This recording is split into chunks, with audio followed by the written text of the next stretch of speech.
اور وہ وقت یاد کرنے کے قابل ہے جب تمہارے پروردگار نے فرشتوں سے فرمایا کہ میں زمین میں اپنا نائب بنانے والا ہوں۔ انہوں نے کہا کیا تو اس میں ایسے شخص کو نائب بنانا چاہتا ہے جو خرابیاں کرے اور کچھ تو خون کرتا پھرے؟ اور ہم تیری تعریف کے ساتھ تسبیح و تقدیس کرتے رہتے ہیں۔ فرمایا میں وہ باتیں جانتا ہوں جو تم نہیں جانتے۔ اور اس نے آدم کو سب چیزوں کے نام سکھائے، پھر ان کو فرشتوں کے سامنے کیا اور فرمایا کہ اگر سچے ہو تو مجھے ان کے نام بتاؤ۔ انہوں نے کہا تو پاک ہے، جتنا علم تو نے ہمیں بخشا ہے اس کے سوا ہمیں کچھ معلوم نہیں، بے شک تو دانا ہے، حکمت والا ہے۔ تب اللہ نے آدم کو حکم دیا کہ آدم تم ان کو ان چیزوں کے نام بتاؤ۔ سو جب انہوں نے ان کو ان کے نام بتائے تو فرشتوں سے فرمایا کیا میں نے تم سے نہیں کہا تھا کہ میں آسمانوں اور زمین کی سب پوشیدہ باتیں جانتا ہوں، اور جو تم ظاہر کرتے ہو اور جو پوشیدہ کرتے ہو سب مجھ کو معلوم ہے۔ اور جب ہم نے فرشتوں کو حکم دیا کہ آدم کے آگے سجدہ کرو تو وہ سب سجدے میں گر پڑے مگر شیطان نے انکار کیا اور غرور میں آ کر کافر بن گیا۔ اور ہم نے کہا کہ اے آدم تم اور تمہاری بیوی بہشت میں رہو اور جہاں سے چاہو بے روک ٹوک کھاؤ پیو، لیکن اس درخت کے پاس نہ جانا نہیں تو ظالموں میں ہو جاؤ گے۔ پھر شیطان نے دونوں کو اس درخت کے بارے میں پھسلا دیا اور جس عیش و نشاط میں تھے اس سے ان کو نکلوا دیا۔ تب ہم نے حکم دیا کہ بہشت بری سے چلے جاؤ، تم ایک دوسرے کے دشمن ہو، اور تمہارے لیے زمین میں ایک وقت تک ٹھکانہ اور معاش مقرر کر دیا گیا ہے۔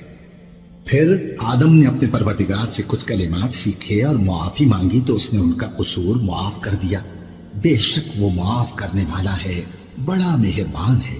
ہم نے فرمایا کہ تم سب یہاں سے اتر جاؤ، جب تمہارے پاس میری طرف سے ہدایت پہنچے تو اس کی پیروی کرنا کہ جنہوں نے میری ہدایت کی پیروی کی ان کو نہ کچھ خوف ہوگا اور نہ وہ غمناک ہوں گے، اور جنہوں نے اس کو قبول نہ کیا اور ہماری آیتوں کو جھٹلایا وہ دوزخ میں جانے والے ہیں اور وہ ہمیشہ اس میں رہیں گے۔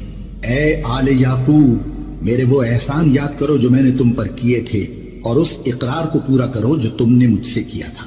میں اس اقرار کو پورا کروں گا جو میں نے تم سے کیا تھا، اور مجھی سے ڈرتے رہو۔ اور جو کتاب میں نے اپنے رسول محمد صلی اللہ علیہ وآلہ وسلم پر نازل کی ہے، جو تمہاری کتاب یعنی تورات کو سچا کہتی ہے، اس پر ایمان لاؤ اور اس سے منکر اول نہ بنو، اور میری آیتوں میں تحریف کر کے ان کے بدلے تھوڑی سی قیمت یعنی دنیاوی منفعت نہ حاصل کرو، اور مجھی سے خوف رکھو، اور حق کو باطل کے ساتھ نہ ملاؤ، اور سچی بات کو جان بوجھ کر نہ چھپاؤ، اور نماز پڑھا کرو اور زکوٰۃ دیا کرو، اور اللہ کے آگے جھکنے والوں کے ساتھ جھکا کرو۔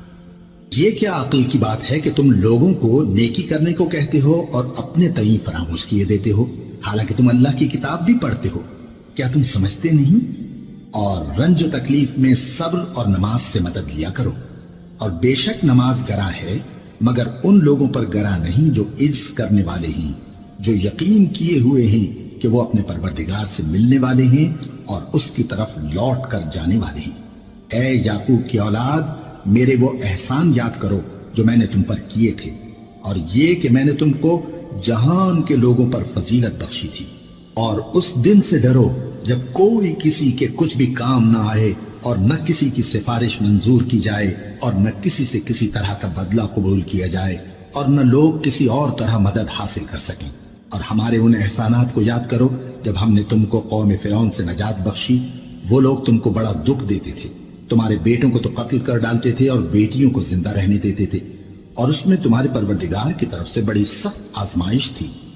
اور جب ہم نے تمہارے لیے سمندر کو پھاڑ دیا پھر تم کو تو نجات دی اور فرعون کی قوم کو غرق کر دیا، اور تم دیکھ رہے تھے۔ اور جب ہم نے موسیٰ سے 40 رات کا وعدہ کیا تو تم نے ان کے پیچھے بچڑے کو معبود مقرر کر لیا اور تم ظلم کر رہے تھے۔ پھر اس کے بعد ہم نے تم کو معاف کر دیا تاکہ تم شکر کرو۔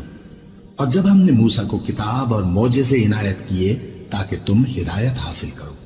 اور جب موسیٰ نے اپنی قوم کے لوگوں سے کہا کہ بھائیو تم نے بچڑے کو معبود ٹھہرانے میں اپنی جانوں پر ظلم کیا ہے، تو اپنے پیدا کرنے والے کے آگے توبہ کرو، پھر اپنوں کو قتل کرو، تمہارے خالق کے نزدیک تمہارے حق میں یہی بہتر ہے۔